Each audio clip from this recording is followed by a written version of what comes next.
அன்பு நேயர்களுக்கு என் இனிய வணக்கம். கடகமும் ராசிக்கார நேயர்களாகிய உங்களை இந்த வீடியோ பதிவின் மூலம் சந்திப்பதில் எனக்கு மட்டற்ற மகிழ்ச்சிங்க.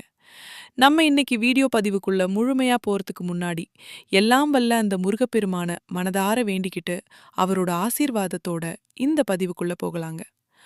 ஓம் முருகா பொருகா போற்றி, ஓம் முருகா போற்றி, ஓம் முருகா போற்றி, எம்மை எந்நாளும் காக்கும் கந்தனே போற்றி. நிச்சயமா நல்லதே நடக்கும், நல்லது மட்டும்தான் நடக்கும்னு முழுமையா நம்புங்க. நம்ம கடகம் ராசிக்காரங்கனாலே ஒரு தனி குணம் உண்டுங்க. எல்லாரிடமும் ரொம்ப எளிமையா இயல்பா பழகக்கூடிய இனிமையான குணம் கொண்டவங்க நீங்க. அது மட்டும் இல்லாம மிகச்சிறந்த புத்திசாலியாகவும் எதையும் சாமர்த்தியமாக கையாளும் திறன் கொண்டவங்களாகவும் நீங்க இருப்பீங்க. உங்ககிட்ட இருக்கிற அந்த அபாரமான பேசும் திறன் மத்தவங்கள ஈர்க்கக்கூடிய வகையில இருக்குங்க. குறிப்பா நட்புக்கு நீங்க கொடுக்கிற முக்கியத்துவம் ரொம்ப அதிகம். நண்பனுக்காக உயிரையே கொடுக்க கூட நம்ம கடகம் ராசிக்காரங்க தயங்க மாட்டாங்க. உங்ககிட்ட இருக்கிற ஒரு அழகான விஷயம் என்னன்னா, ஒரு தாயை போல மிக மென்மையான, அன்பு நிறைந்த உள்ளம் கொண்டவங்களா நீங்க இருக்கீங்க. தான் மட்டும் நல்லா இருக்கணும் அப்படிங்கிற அந்த சுயநலம் உங்ககிட்ட துளி கூட கிடையாதுங்க.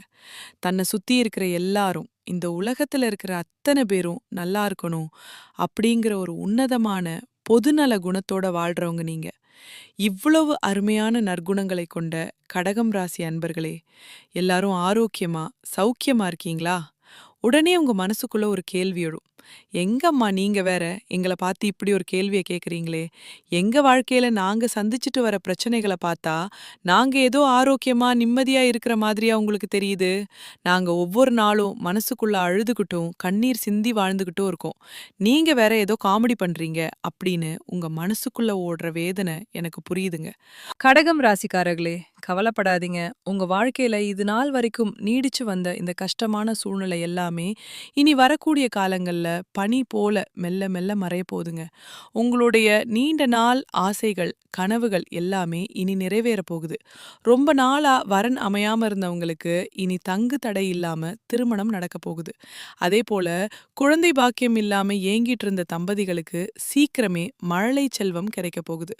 பூர்வீக சொத்து விஷயத்துல எத்தனையோ இழுபறிகள், கோர்ட் கேஸ்னு நீங்க அலைஞ்சிருக்கலாம். அந்த பிரச்சனைகளுக்கெல்லாம் ஒரு நிரந்தர தீர்வு கிடைக்க போகுதுங்க. உங்களுக்கு நியாயமா வந்து சேர வேண்டிய சொத்துக்கள் உங்க கைக்கு வந்து சேரப்போகுது.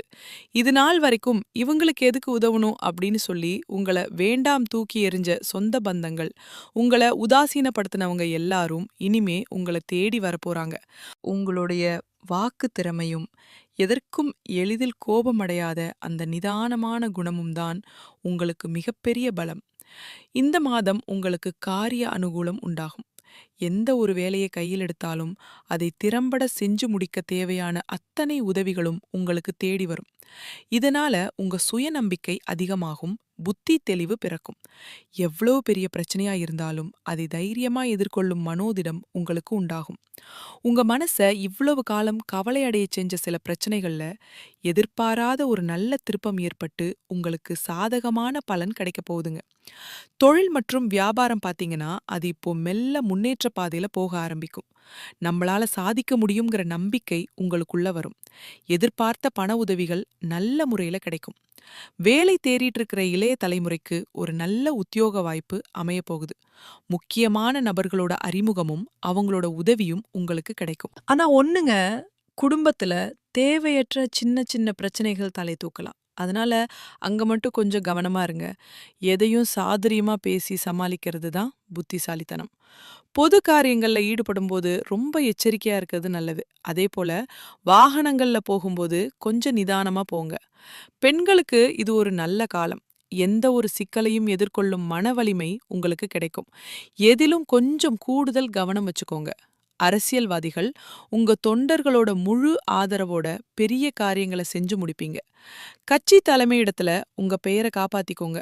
வீணான சச்சரவுகள்ல சிக்கிக்காதீங்க.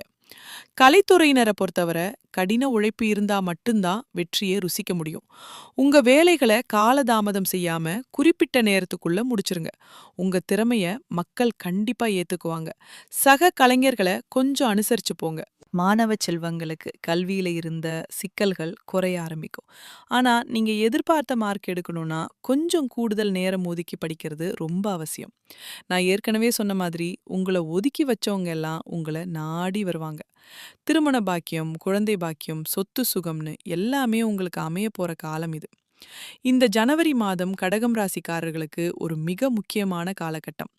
கிரக நிலைகள்ல ஏற்படுற மாற்றங்கள் உங்க வாழ்க்கையில ஒரு பெரிய தாக்கத்தை ஏற்படுத்த போகுது. ஆரம்பத்துல கொஞ்சம் மன அழுத்தமும் போராட்டங்களும் இருக்கிற மாதிரி தெரிஞ்சாலும், இது ஒரு பெரிய சாம்ராஜ்யத்தை உருவாக்குறதுக்கான பயணத்தோட தொடக்கம்தான். 6ஆம் வீட்டோட அழுத்தத்தை 7ஆம் வீட்டோட வெற்றியா எப்படி மாத்துறதுங்கிற அந்த சூட்சுமத்தை நீங்க புரிஞ்சுக்கணும். உங்க ஜாதகத்துல 6ஆம் வீட்ல சூரியன், செவ்வாய், புதனன், சுக்கிரன்னு 4 முக்கிய கிரகங்கள் ஒன்னா சேர்ந்திருக்காங்க. இது பொதுவா கடன், நோய், எதிரிகள் ஸ்தானம்ங்கறதால சின்ன சின்ன சவால்கள் வரலாம். ஆனா இது நிரந்தரம் இல்லை. கிரகங்கள் 7ஆம் வீட்டுக்கு மாறும்போது நிலைமை அப்படியே தலைகீழா மாறும். ஜனவரி தொடக்கத்துல உடல் ஆரோக்கியத்துல கொஞ்சம் அக்கறை காட்டுங்க. ஆசிடிட்டி, வாயு தொல்லை போன்ற பிரச்சனைகள் வரலாம். அதனால சாப்பாட்டுல கவனமா இருங்க. சூரியனும் செவ்வாயும் 7ஆம் வீட்டுக்கு வரும்போது உங்க நோய் எதிர்ப்பு சக்தி அதிகரிக்கும். தன்னம்பிக்கை கூடும். 2ஆம் வீட்ல கேது இருக்கிறதால கையில காசு வந்தாலும் டக்குன்னு செலவாகலாம். 8ஆம் வீட்ல ராகு இருக்கிறதுனால வர்ற எதிர்பாராத செலவுகளை கண்டு பயப்படாதீங்க. ஜனவரி மாதத்துல சுக்கிரனும் சூரியனும் பலமா இருக்கப்ப போறாங்க. அதனால உங்களுக்கு தனயோகம் உண்டாகும். அதாவது வருமானம் அதிகரிக்க போகுது. போட்டித் தேர்வுகளுக்கு படிக்கிறவங்களுக்கு வெற்றி நிச்சயம். வியாபாரிகளுக்கு ஒரு அதிரடியான மாற்றம் காத்துட்டு இருக்கு. செவ்வாய் உச்சம் பெறதுனால அரசாங்க ரீதியான ஒப்பந்தங்கள் உங்களுக்கு சாதகமா அமையும். புதுசா தொழில் தொடங்க நினைக்கிறவங்களுக்கு இது ஒரு சரியான நேரம். பரிகாரமா நான் ஒன்னு சொல்றேன். மன அமைதிக்கு சிவபெருமான வழிபாடு செய்யுங்க. தெரு நாய்களுக்கு பிஸ்கட் அல்லது உணவு கொடுங்க. அது கேதுவோட தாக்கத்தை குறைக்கும். காலையில சூரிய பகவானுக்கு நீர் அர்ப்பணிச்சு வழிபாடு செய்யுங்க. அது உங்க கௌரவத்தை உயர்த்தும்.